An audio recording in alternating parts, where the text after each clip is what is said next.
नमस्कार।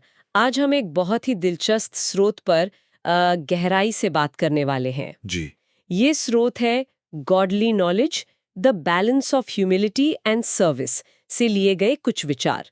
और ये 19 अक्टूबर 2025 की सुबह की अव्यक्त मुरली पर आधारित है। हाँ, जो 31 मार्च 2007 को मधुबन में रिवाइज हुई थी, है ना? बिल्कुल।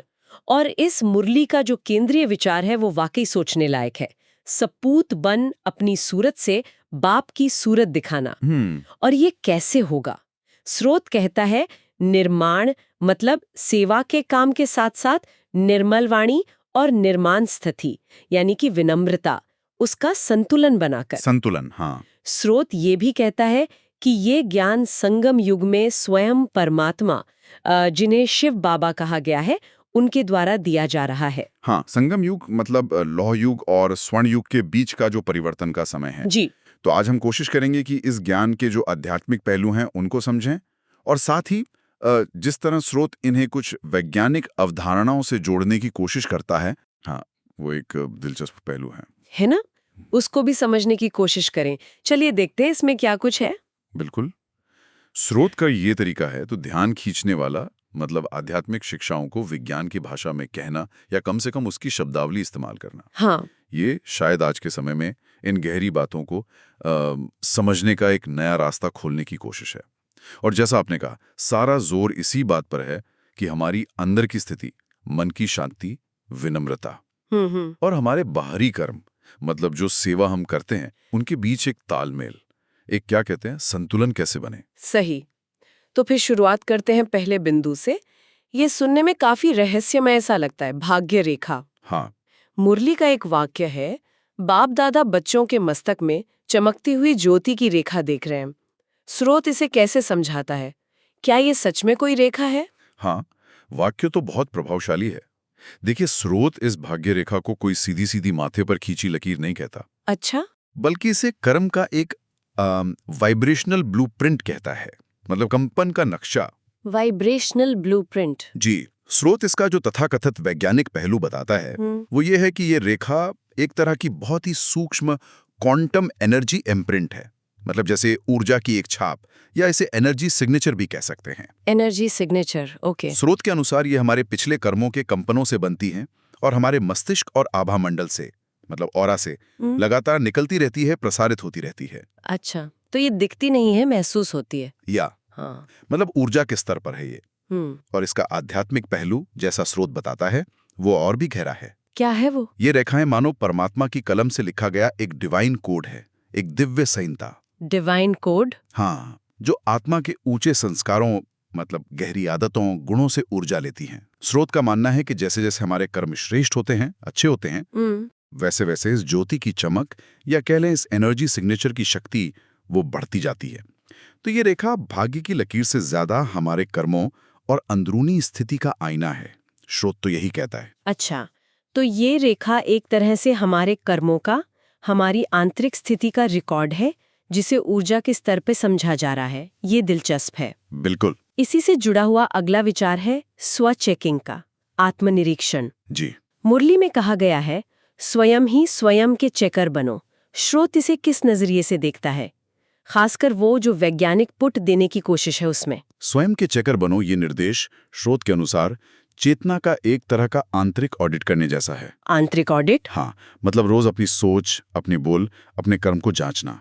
स्रोत इसे एक तथाकथित वैज्ञानिक दृष्टिकोण से भी जोड़ता है। कैसे? वो कहता है कि जब हम रोज ये आत्मजांच करते हैं तो हमारे मस्तिष्क के कुछ हिस्से, जैसे प्रीफ्रंटल कॉर्टेक्स और इंसुला, ये सक्रिय होते हैं, यहाँ तक कि सहानुभूति से जुड़े माने जाते हैं।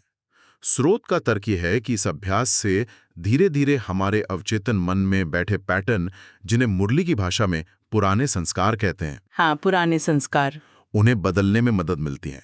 जैसे एक मांसपेशी को कसरत से मजबूत करते हैं, वैसे ही। अच्छा, और आध्यात्मिक स्तर पर इसका क्या मतलब हुआ? आध्यात्मिक स्तर पर स्रोत के मुताबिक स्वयं को चेक करने का असली मतलब है अपनी फ्रीक्वेंसी, अपनी मानसिक स्थिति को परमात्मा की शांति और पवित्रता की फ्रीक्वेंसी से मिलाना, उसके साथ ट्यून करना। जैसे रेडियो को ट्यून करते हैं। बिल्कुल, जैसे हम रेडियो को सही स्टेशन पर लगाते हैं, वैसे ही अपने मन को सही दिशा में सही वाइब्रेशन पर लगाना। तो ये सिर्फ गलती निकालना नहीं है, बल्कि खुद को बेहतर बनाने और परमात्मा से जुड़ने का एक अभ्यास है, एक तरीका है। यानी रोज की भागदौड़ में रुककर खुद को देखना, ये न सिर्फ आध्यात्मिक रूप से जरूरी है, बल्कि स्रोत कह रहा है कि ये एक तरह की दिमागी कसरत भी है। हाँ, कह सकते हैं। अब एक और बड़े विचार पर आते हैं, एक राज्य एक धर्म। जी। मुरली कहती है, भविष्य में एक राज्य एक धर्म है, संपूर्ण पवित्रता का धर्म। स्रोत इसके पीछे क्या विचार रखता है? क्या ये किसी बाहरी दुनिया की, किसी पॉलिटिकल सिस्टम की बात है? स्रोत से मुख्य रूप से आंतरिक स्थिति से जुड़ता है, बाहरी व्यवस्था से भी पहले। अच्छा, अंदर की बात है। हाँ, वो इसे आंतरिक न्यूरोलॉजिकल सामंजस्य कहता है। शब्द थोड़ा भारी है, पर हाँ, न्यूरोलॉजिकल सामंजस्य मतलब ये है कि जब हमारे विचार, हमारी भावनाएं और हमारे कर्म, ये तीनों एक सीध में होते हैं, उनमें कोई टकराव, कोई कॉन्फ्लिक्ट नहीं होता, तब हमारे मस्तिष्क में एक तरह की कोहेरेंस, मतलब सुसंगतता पैदा होती है। जैसे एक ऑर्केस्ट्रा में सारे साज मिलकर एक अच्छी धुन बनाते हैं ना। हाँ, बिल्कुल। स्रोत के अनुसार यही स्थिति अंदरूनी शांति लाती है और हमें सही स्पष्ट फैसले लेने में मदद करती है। और इसका आध्यात्मिक अर्थ? आध्यात्मिक अर्थ जैसा स्रोत बताता है, वो है एक राज्य, मतलब पहले अपने ऊपर राज्य, मन, बुद्धि और संस्कारों पर आत्मा का पूरा शासन, यानी स्वराज्य। स्वराज्य, खुद पर राज। जी। और एक धर्म का मतलब है हर सोच, बोल और कर्म में पवित्रता का वाइब्रेशन हो। पवित्रता ही हमारा मूल स्वभाव बन जाए, हमारा धर्म बन जाए। तो ये भविष्य के किसी बाहरी राज्य से ज्यादा पहले अपने अंदर वो स्थिति लाने की बात है। तो ये आंतरिक एकता और स्वनियंत्रण की बात हुई। हाँ। अगर हम आंतरिक शांति और नियंत्रण की बात कर रहे हैं, तो फिर सुख का सवाल भी आता है। मुरली में एक लाइन है, विनाशी आधार से अविनाशी सुख नहीं मिलता। सही। स्रोत इस अविनाशी सुख को कैसे परिभाषित करता है? क्या इसके लिए भी स्रोत कोई मॉडर्न साइंस का रेफरेंस देता है? जो विनाशी है, टेम्पररी है, आता जाता रहता है। हाँ। और दूसरा अविनाशी, यानी स्थायी, परमानेंट। स्रोत का जो आधुनिक विज्ञान वाला दृष्टिकोण है, उसके अनुसार जो आम दुनियावी सुख है, जो हमें चीजों से, लोगों से, उपलब्धियों से मिलता है, हाँ, वो अक्सर डोपामीन नाम के न्यूरोट्रांसमीटर से जुड़ा होता है। ये हमें एक किक या हाई तो देता है, पर वो टिकता नहीं और हमें और ज्यादा की चाहत में लगा देता है। अच्छा, जैसे चॉकलेट खाने का सुख या कोई लक्ष्य पाने का। हाँ, कुछ वैसा ही। लेकिन स्रोत कहता है कि ध्यान से, मेडिटेशन से और परमात्मा की याद से जो गहरा, शांत और टिकाऊ सुख मिलता है, वो शायद सेरोटोनिन और ऑक्सीटोसिन जैसे न्यूरोट्रांसमीटर के संतुलन से ज्यादा जुड़ा हो सकता है। ये हमें उत्तेजना नहीं देते, बल्कि शांति, संतुष्टि, जुड़ाव का अनुभव कराते हैं। शांति और संतुष्टि। जी। इसलिए स्रोत का आध्यात्मिक सार यही है कि अविनाशी सुख परमात्मा सुख है। ये बाहरी चीजों पर डिपेंड नहीं करता, बल्कि आत्मा के अपने असली स्वरूप और परमात्मा के साथ जो अंदरूनी कनेक्शन है, उस पर टिका होता है। ये सुख की प्रकृति को समझने का एक अलग ही नजरिया है। एक्साइटमेंट वाला सुख बनाम शांति वाला सुख। बिल्कुल। अब आगे बढ़ते हैं तीव्र पुरुषार्थ की ओर। मुरली कहती है, अभी समय की रफ्तार तीव्र गति में जा रही है। हाँ, समय तेजी से जा रहा है। तो ऐसे में शायद प्रयास भी तेज करने की जरूरत है। स्रोत इस तीव्र पुरुषार्थ, मतलब तेज गति से किए जाने वाले आध्यात्मिक प्रयास को कैसे समझाता है? स्रोत इसे केंद्रित न्यूरोप्लास्टिक अभ्यास के रूप में देखता है। न्यूरोप्लास्टिक अभ्यास, ये क्या है? देखिए, न्यूरोप्लास्टिसिटी का मतलब है हमारे मस्तिष्क की वो कमाल की क्षमता जिससे वो अपने अनुभव और विचारों के आधार पर खुद को बदल सकता है, नए कनेक्शन बना सकता है। अच्छा, मतलब दिमाग बदल सकता है। हाँ, बिल्कुल। स्रोत का तर्क ये है कि जब हम गहन ध्यान करते हैं, खासकर आत्माभिमानी स्थिति में टिककर, यानी खुद को शरीर न समझकर आत्मा समझना, तो ये मस्तिष्क की रीवायरिंग की प्रक्रिया को, मतलब नए कनेक्शन बनने की प्रक्रिया को तेज कर देता है। स्रोत के अनुसार नए संस्कार बनाना, मतलब अपनी पुरानी आदतों और रिएक्शंस को बदलकर नए पॉजिटिव पैटर्न बनाना, हाँ, वो असल में मस्तिष्क में नए न्यूरल पैटर्न्स, नए तंत्रिका पथ बनाना जैसा ही है। तो तीव्र पुरुषार्थ मतलब दिमाग को तेजी से बदलना? हाँ, एक तरह से। स्रोत के नजरिए से तीव्र पुरुषार्थ का मतलब सिर्फ ज्यादा घंटे बैठना नहीं है, बल्कि बहुत ज्यादा फोकस और गहराई से अपने मन और संस्कारों पर काम करना है, ताकि ये अंदरूनी बदलाव तेजी से हो सके। ये एक तरह से अपने दिमागी और आत्मिक सर्किट को तेजी से रीवायर करने का काम है। ये पुरुषार्थ और आंतरिक बदलाव की बात तो समझ आती है। अब आते हैं उस मुख्य संतुलन पर जिसका जिक्र मुरली के टाइटल में भी था, निर्माण और निर्माण का बैलेंस। जी, ये बहुत महत्वपूर्ण है। मुरली कहती है निर्माण अर्थात सेवा के साथ निर्माण स्टेज का बैलेंस चाहिए। स्रोत इन दो शब्दों निर्माण और निर्वाण का क्या अर्थ बताता है और इनके संतुलन पर इतना जोर क्यों? स्रोत यहाँ इन दो शब्दों को बहुत साफ करता है। निर्माण का मतलब है सेवा करना, कुछ बनाना, बाहरी दुनिया में एक्टिव रहना, कर्म करना। Okay, action. हाँ, एक्शन। वहीं निर्माण स्थिति का मतलब है विनम्रता, ह्यूमिलिटी, निरहंकारिता, मतलब मैंपन से मुक्त अवस्था। ये एक अंदरूनी गुण है, मन की एक स्टेट है। अच्छा, एक बाहरी और एक भीतरी। बिल्कुल। स्रोत का विश्लेषण कहता है कि सच्ची सफलता तब मिलती है जब ये दोनों साथ साथ चलते हैं। आप दुनिया की सेवा भी कर रहे हैं, निर्माण, लेकिन अंदर से पूरी तरह विनम्र और निरहंकारी, निर्माण है।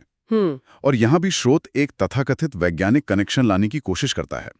वो कहता है कि विनम्रता हमारे मस्तिष्क में सहानुभूति सर्किट, एम्पैथी सर्किट, जिनमें मिरर न्यूरॉन्स भी शामिल हो सकते हैं। Mirror neurons? हाँ, मिरर न्यूरॉन्स हमें दूसरों की भावनाओं को समझने और महसूस करने में मदद करते हैं, ऐसा माना जाता है।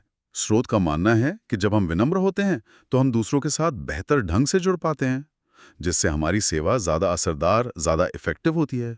अच्छा। इसलिए स्रोत के अनुसार सेवा में सफलता का सूत्र है निर्माणता प्लस निर्मलता, यानी विनम्रता के साथ साथ मन की पवित्रता, निर्मलता भी जरूरी है। तो सेवा सिर्फ बाहरी काम नहीं है, बल्कि हमारी अंदर की विनम्रता और पवित्रता उसे पावर देती है। ये बहुत महत्वपूर्ण बात लगी मुझे। जी बिल्कुल। अब एक और दिलचस्प विचार है, 3 खाते जमा करना। स्रोत में 3 तरह के खाते बताए गए हैं जिन्हें हमें भरना है। ये कौन से खाते हैं और उनका क्या महत्व है? हाँ, ये भी एक अनूठा कॉन्सेप्ट है। स्रोत कहता है कि हमें 3 तरह के खाते या अकाउंट्स भरने हैं, जमा करने हैं। 3? हाँ। कौन कौन से? पहला है पुरुषार्थ से जमा खाता। ये हमारी अपनी मेहनत, अपने सेल्फ इंप्रूवमेंट से जुड़ा है। हम जितना ज्यादा खुद पर काम करते हैं, अपनी कमजोरियों को मिटाते हैं, गुण धारण करते हैं, उतना ही ये खाता भरता है। हमारी आंतरिक शक्ति बढ़ती है इससे। ठीक है, पहला हुआ सेल्फ एफर्ट का खाता। दूसरा है संतुष्टि से दुआओं का खाता। ये तब भरता है जब हमारे कर्मों से, हमारी बातों से, हमारे व्यवहार से दूसरों को खुशी मिलती है, संतुष्टि मिलती है। अच्छा। जब कोई दिल से हमें दुआ देता है तो स्रोत के अनुसार वो पॉजिटिव एनर्जी या वाइब्रेशन हमारे इस खाते में जमा होती है। दुआओं का खाता, इंटरेस्टिंग। और तीसरा है सेवा में निस्वार्थता का खाता। ये तब जमा होता है जब हम बिना किसी स्वार्थ के, बिना नामशान की इच्छा के, सिर्फ परमात्मा की याद में सेवा करते हैं। ये शुद्ध कर्म का क्रेडिट है, सेल्फलेस सर्विस का अकाउंट। पुरुषार्थ, दुआएं और निस्वार्थ सेवा। जी। स्रोत इसके पीछे भी एक तरह का ऊर्जा विज्ञान देखता है। वो कहता है कि हमारा हर विचार, हर भावना एक इलेक्ट्रोमैग्नेटिक पल्स पैदा करती है। जब हमारे विचार शुद्ध होते हैं, निस्वार्थ होते हैं, शांत होते हैं, तो वे यूनिवर्स में एक पॉजिटिव रेजोनेंस, एक सकारात्मक अनुनाद पैदा करते हैं। स्रोत के अनुसार दूसरों से मिलने वाली दुआएं इसी पॉजिटिव एनर्जी फील्ड का हिस्सा हैं जो हमारे दुआओं के खाते को भरती हैं। ये एक तरह से कर्मों का एनर्जी बेस्ड अकाउंटिंग सिस्टम है। ये तो कर्मों के फल का एक बहुत ही सूक्ष्म विश्लेषण लगता है ऊर्जा के स्तर पर। हाँ, कह सकते हैं। इसी से जुड़ा हुआ एक बहुत आम जाल है जिसमें शायद हम सब कभी न कभी फंसते हैं, मैं और मेरेपन का भाव, अहंकार, ईगो। हाँ, मुरली कहती है मेरापन जहां आता है वहां पुण्य का खाता जमा नहीं होता। स्रोत इसे अहंकार से जोड़ता है। इस मैं और मेरेपन के भाव को स्रोत कैसे समझाता है, खासकर अपने वो न्यूरोसाइंस वाले नजरिए से? स्रोत इसे सीधे सीधे अहंकार सर्किट से जोड़ता है। वो कहता है कि मैं और मेरा का भाव, जैसे मैंने किया, ये मेरा है, मेरी सफलता, ये अक्सर हमें दूसरों से लगातार तुलना करने पर मजबूर करता है। हाँ, तुलना तो होती है। स्रोत के तथाकथित न्यूरोसाइंस दृष्टिकोण के अनुसार ये तुलना और अहंकार मस्तिष्क के एमिगडाला नाम के हिस्से को एक्टिवेट कर सकता है। एमिगडाला भय और तनाव जैसी भावनाओं से जुड़ा है। इसके चलते हम इनसिक्योर महसूस करते हैं, तनाव में रहते हैं, भले ही हम सफल क्यों ना हो। अच्छा, तो अहंकार तनाव लाता है। स्रोत का यही मानना है। इसके विपरीत स्रोत विनम्रता को प्री फ्रंटल कॉर्टेक्स की सक्रियता से जोड़ता है। ये मस्तिष्क का वह हिस्सा है जो हाई लेवल थिंकिंग, प्लानिंग और शांत रचनात्मक अवस्था से जुड़ा है। हम्म। और आध्यात्मिक अर्थ में स्रोत कहता है कि मेरापन छोड़ने का मतलब है खुद को उस डिवाइन सोर्स परमात्मा से जोड़ना। जब कर्तापन का भाव मिटता है कि मैं कर रहा हूं, तो हम परमात्मा को निमित्त बनाकर कर्म करते हैं। निमित्त भाव, जी। और तब पुण्य का खाता अपने आप जमा होने लगता है। अहंकार उस पुण्य के फ्लो में, उस प्रवाह में रुकावट डालता है। अहंकार छोड़ना, ये कहना आसान है पर करना शायद मुश्किल। हाँ, अभ्यास की बात है। शायद इसीलिए स्वराज्य की बात आती है। अगला बिंदु है स्वराज्य अधिकारी। जी। मुरली कहती है स्वराज्य अधिकारी की संपत्ति है ज्ञान, गुण और शक्तियां। स्रोत इसे सेल्फ कंट्रोल से कैसे जोड़ता है? क्या इसका भी कोई ब्रेन कनेक्शन बताया गया? बिल्कुल। स्वराज्य अधिकारी मतलब वो जो अपने ऊपर, अपनी कर्मेंद्रियों पर, अपने मन और बुद्धि पर पूरा राज्य रखता है। मास्टर है वो, स्लेव नहीं। स्रोत इसे एक कंप्लीट सेल्फ कंट्रोल सिस्टम के रूप में देखता है। और हाँ, स्रोत यहां भी एक तथाकथित मस्तिष्क कनेक्शन बताता है। क्या कनेक्शन है? वो कहता है कि जब हमारे मस्तिष्क की एग्जीक्यूटिव कंट्रोल सिस्टम, जिसमें मुख्य रूप से प्रीफ्रंटल कॉर्टेक्स और एंटीरियर सिंगुलेट कॉर्टेक्स जैसे हिस्से शामिल हैं, जब ये सिस्टम पूरी तरह बैलेंस्ड और मजबूत होती है, तब हम अपनी भावनाओं पर, अपने इम्पल्सेस पर, अपनी इच्छाओं पर शासन कर पाते हैं। हम उनके गुलाम नहीं बनते, बल्कि उनके मालिक होते हैं। वाह। स्रोत के अनुसार यही स्वराज्य की न्यूरोबायोलॉजी है, मतलब अपने मन और इंद्रियों पर पूरी तरह से नियंत्रण होना। और इसकी संपत्ति क्या है? वो है ज्ञान, गुण और शक्तियां, जो इस कंट्रोल से ही आती हैं और टिकती हैं। ये तो मन पर पूरी महारत हासिल करने जैसा है। हाँ, लक्ष्य तो यही है। और इस महारत को बनाए रखने के लिए शायद लगातार ध्यान देने की जरूरत है। हमारा आखिरी विश्लेषण बिंदु है अटेंशन रूपी घृत। जी, बहुत सुंदर उपमा है ये। हाँ, मुरली में कहा गया है, जैसे दीपक में घृत घी डालते हैं, वैसे ही रोज अमृत वेले भोर का समय अटेंशन रूपी घृत डालो। स्रोत इस उपमा का क्या अर्थ निकालता है? ये उपमा बहुत गहरी है। स्रोत इसे केंद्रित जागरूकता का ईंधन कहता है। फोकस का फ्यूल। हाँ, जैसे दीपक को जलते रहने के लिए घी या तेल चाहिए, वैसे ही हमारी आत्मा की ज्योति को जगाए रखने के लिए, उसे शक्तिशाली बनाए रखने के लिए अटेंशन यानी ध्यान या जागरूकता का ईंधन चाहिए। स्रोत इसके वैज्ञानिक पहलू को समझाते हुए कहता है कि ध्यान, मेडिटेशन हमारे मस्तिष्क के अटेंशन नेटवर्क्स को मजबूत करता है। रोज सुबह अमृत वेले, मतलब ब्रह्म मुहूर्त में, जब माहौल शांत होता है, उस समय किया गया ध्यान या आत्मचिंतन इस आत्मा ज्योति को स्थिर रखने में मदद करता है। अच्छा। स्रोत इसे मस्तिष्क की अल्फा और थीटा तरंगों में लगातार कोहेरेंस बनाए रखने से भी जोड़ता है, जो गहरी शांति और एकाग्रता की अवस्थाएं मानी जाती हैं। Alpha theta waves. जी, और इसका आध्यात्मिक लक्ष्य, जैसा स्रोत बताता है, वो है अटेंशन से आकर्षण मूर्त बनो। आकर्षण मूर्त मतलब जब हमारा ध्यान सही जगह पर होता है, अपनी आत्मिक स्थिति पर और परमात्मा पर फोकस होता है, तो हम अपने आप ही पॉजिटिविटी, शांति और दिव्यता को अपनी ओर आकर्षित करने वाले बन जाते हैं। हमारी उपस्थिति ही प्रेरणा देने लगती है। तो अगर हम इन सभी मोतियों को एक धागे में पिरोएं, इस पूरी चर्चा को समेटें, हाँ, तो इस मुरली और उसके स्रोत विश्लेषण का सार यही लगता है कि असली आध्यात्मिकता सिर्फ अकेले में एकांत में बैठने में नहीं है, नहीं, बल्कि दुनिया में रहते हुए, सेवा निर्माण करते हुए भी अपने अंदर विनम्रता, निर्माणता और पवित्रता, निर्मलता का संतुलन बनाए रखने में है। बिल्कुल सही। एक्शन और इनर स्टेट दोनों का बैलेंस। स्रोत के अनुसार सच्चा सपूत या सच्ची संतान वही है जिसकी सूरत, मतलब जिसका चेहरा, व्यवहार, चलन, उससे परमात्मा बाप की सूरत झलके, उनके गुण, उनकी शांति, उनका प्रेम दिखाई दे। हाँ, ये इस विचार को भी बल देता है कि हम सिर्फ बाहरी परिस्थितियों के शिकार नहीं हैं, बल्कि अपनी आंतरिक स्थिति, अपने वाइब्रेशंस को बदलकर हम अपनी भाग्य रेखा को भी नया रूप दे सकते हैं। हाँ, और भारी दुनिया को भी प्रभावित कर सकते हैं। सही कहा। हाँ, और ये सिर्फ थ्योरी नहीं है। स्रोत इन्हें जीवन में उतारने के लिए कुछ प्रैक्टिकल कदम भी सुझाता है। जैसे रोज सुबह अमृत वेले उठकर आत्मस्वरूप में स्थित होकर शक्तिशाली एफर्मेशंस करना, मतलब पॉजिटिव संकल्प करना। दिन में हर घंटे या कुछ घंटों बाद 1 मिनट रुककर खुद को चेक करना कि मैं इस समय निर्माण में हूं या निर्माण स्थिति में। क्या दोनों का बैलेंस है? अच्छा, ये तो करना पड़ेगा। बातचीत करते समय ध्यान रखना कि हमारी वाणी निर्मल हो, किसी को दुख न पहुंचाए। सेवा हमेशा निस्वार्थ भाव से करना, बदले में कुछ पाने की इच्छा रखे बिना। शाम को बैठकर पूरे दिन का एक ऑनेस्ट चार्ट बनाना, कहाँ अच्छा किया, कहाँ शायद चूक हो गई। चार्ट बनाना? जी, और रात को सोने से पहले अगले दिन के लिए एक सकारात्मक संकल्प लेकर सोना। ये सब छोटे छोटे अभ्यास हैं। ये तो बहुत प्रैक्टिकल सुझाव है। बिल्कुल। इस सारी बातचीत के बाद एक सवाल शायद हमारे मन में सोचने के लिए रह लाता है, जैसा कि स्रोत इशारा करता है। क्या सवाल? कि हमारी अंदरूनी दुनिया, हमारी विनम्रता, हमारी निस्वार्थता, हमारी शांति के वाइब्रेशंस, और हमारी बाहरी दुनिया, हमारे काम, हमारी सेवा, हमारे रिश्ते, ये दोनों आखिर किस तरह एक अटूट बंधन में बंधे हैं। अंदर और बाहर का रिश्ता। हाँ, और कैसे इनका संतुलन ना सिर्फ हमें व्यक्तिगत शांति और खुशी देता है, बल्कि हमारे द्वारा की गई सेवा को भी कहीं ज्यादा शक्तिशाली और सफल बना सकता है।